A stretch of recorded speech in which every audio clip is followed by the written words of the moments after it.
ಹಾನಿಕರವಾದಂತಹ ಮಾದಕ ವಸ್ತುಗಳ ಸೇವನೆಯ ದೂರ ಇಡಲಿಕ್ಕೆ ಇವತ್ತು ಜಾಗೃತಿ ಮೂಡಿಸಲಿಕ್ಕೆ ವಿಜಯನಗರ ಜಿಲ್ಲಾ ಪೊಲೀಸ್ ಇಲಾಖೆ ಹೊಸಪೇಟೆ ಉಪವಿಭಾಗದ ವತಿಯಿಂದ ಸೈಕಲ್ ಜಾಥಾವನ್ನು ಹಮ್ಮಿಕೊಳ್ಳಲಾಗಿದೆ.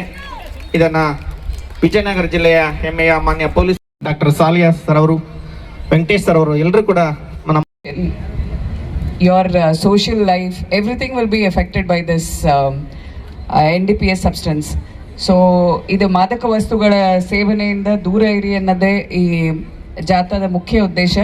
ಇದನ್ನು ನಾವು ಹೆಚ್ಚಿನ ಜನರಿಗೆ ತಲುಪಿಸಿ ಈ ಮಾದಕ ವಸ್ತುಗಳ ಸೇವನೆ ಯಾರು ಮಾಡ್ತಾರೆ ಇದ್ರ ಬಗ್ಗೆ ನಿಮಗೆ ಏನಾದರೂ ಒಂದು ಸುಳಿವು ಸಿಕ್ಕಿದ್ರೆ ಇದನ್ನು ನಮ್ಮ 1933 ನಂಬರ್ಗಾಗಲಿ ಅಥವಾ ನಮ್ಮ ಅನಾನಿಮಸ್ ಕಾಲ್ ಹೆಲ್ಪ್ ಲೈನ್ ಇದೆ 1908 ಇದಕ್ಕೆ ಕಾಲ್ ಮಾಡಿ ನೀವು ಮಾಹಿತಿ ನೀಡಬಹುದು. ಸೊ ನಿಮ್ಮ ಮಾಹಿತಿನ ನಾವು ಗೌಪ್ಯವಾಗಿಡ್ತೀವಿ. ಇಷ್ಟು ಹೇಳ್ತಾ ಈಗಾಗಲೇ ಹೆಚ್ಚು ಸಮಯ ಆಗಿದೆ. ಮಾಹಿತಿ ಕೊಡ್ತೀರಾ? Okay, thank you so much. ತಮ್ಮ ಉದ್ಘಾಟನಾ ನುಡಿಯಲ್ಲಿ ಮಾದಕ ಸೇವನೆಯಿಂದ ದೂರ ಇಡೋಣ ಹಿಡಿದಿದ್ದಾರೆ. ಅವನ್ನು ನೋಡ್ಬಿಟ್ಟು ಕಲಿಬೇಕು. ಯಾಕಂತಂದ್ರೆ ನಾನು ವೈದ್ಯನಾಗಿ ಅಂದ್ರೆ ಈಗ ಒಂದು ಪ್ಲೇ ಕಾರ್ಡ್ ಅಲ್ಲಿ ಬರ್ದಿತ್ತು 2-3 ವರ್ಷ ಹೊಗೆ ಬಿಟ್ಟ, ಆಮೇಲೆ ಹೋಗೇ ಬಿಟ್ಟ ಅಂತ.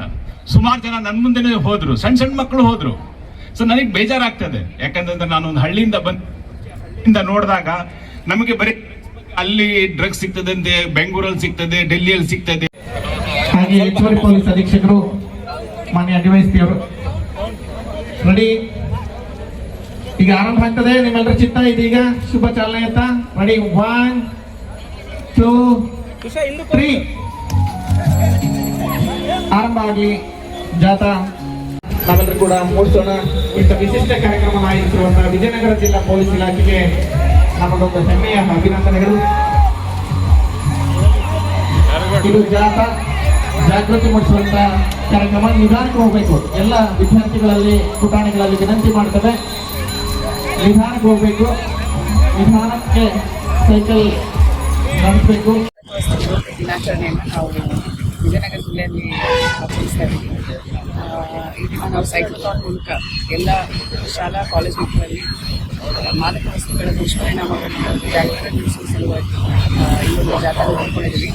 ಅದಲ್ಲದೆ ಎಲ್ಲ ನಮ್ಮ ಅಧಿಕಾರಿ ಸಿಬ್ಬಂದಿಗಳು ಪ್ರತಿ ಶಾಲಾ ಕಾಲೇಜುಗಳಿಗೆ ಭೇಟಿ ನೀಡಿ ಮಾದಕ ವಸ್ತುಗಳ ದುಷ್ಪರಿಣಾಮಗಳನ್ನು ಎಲ್ಲರಲ್ಲಿ ಅರಿವು ಮೂಡಿಸುವುದರ ಜೊತೆಗೆ ಇಂತಹ ಡ್ರಗ್ ಅಬ್ಯೂಸ್ ಅಲ್ಲಿ ತೊಡಗಿರುವಂತಹ ಮಾಹಿತಿನ ನೀಡಬೇಕು ಅನ್ನೋದ್ರ ಬಗ್ಗೆ, ಮತ್ತೆ 1933 ಹಾಗೂ ಅನಾನಿಮಸ್ ಹೆಲ್ಪ್ ಲೈನ್ ನಂಬರ್ 1908ಗೆ ಮಾಹಿತಿ ನೀಡಬೇಕು ಅನ್ನೋದ್ರ ಬಗ್ಗೆ ಸಹ ನಾವು ಅವರಿಗೆ ಮಾಹಿತಿ ನೀಡಿದ್ದೀವಿ. ಸೊ ಈ ನಂಬರ್ಗೆ ಅವರು NDPS ಸಬ್ಸ್ಟೆನ್ಸ್ ಅಲ್ಲಿ ತೊಡಗಿರುವವರ ಬಗ್ಗೆ ಮಾಹಿತಿ ನೀಡಿದಲ್ಲಿ ನಾವು ಕ್ರಮ ತಗೋತೀವಿ. ಹಾಗೆಯೇ ಇವರ ಯಾರು ಮಾಹಿತಿ ನೀಡ್ತಾರೆ ಅವ್ರ ಡೀಟೇಲ್ಸ್ನ ನಾವು ಗೌಪ್ಯವಾಗಿರ್ತೀವಿ ಅಂತ ನಾನು ಹೇಳಿದ್ದೀನಿ.